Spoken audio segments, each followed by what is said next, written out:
Kiaga kuna sherehe za wapenda nao. Sasa na mimi nimeutwini miwani na nimependeza ili niende kusherekea sherehe na mume wangu. Na wewe saa nyingine waga unakuwa na mambo mengi.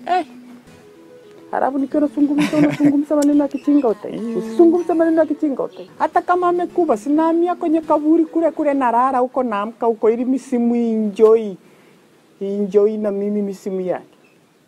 Hii miwani yenyewe ni ya macho, ilikuwa marehemu baba. Umevaa ili uende kwa mtundi unadanganya uende kukesha Valentine kwenye kaburi la baba uishie na mizimu. Mama acha uongo. Unaenda magendo yako kwa kina mtundi kwa nani ajui? Unatembea na mayai.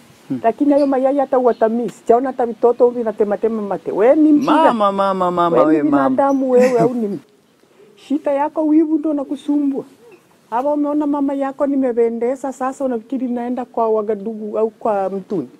Mtundi siku hizi hawezi akanifikia na urembo niliona nataka acha anirete uchi. Anirete magonjwa ya kuzina. Mimi nikizina hapa sitashindwa kutembea. Nakujua mama mimi, nakujua. Wewe una safari zako. Juzi ulivyosema nenda mkesha ulienda mkesha wewe. Tena kutoka hapa kwanza ukatawase unanuka mavi mchinga. Acha mimi niye mambo yangu niende.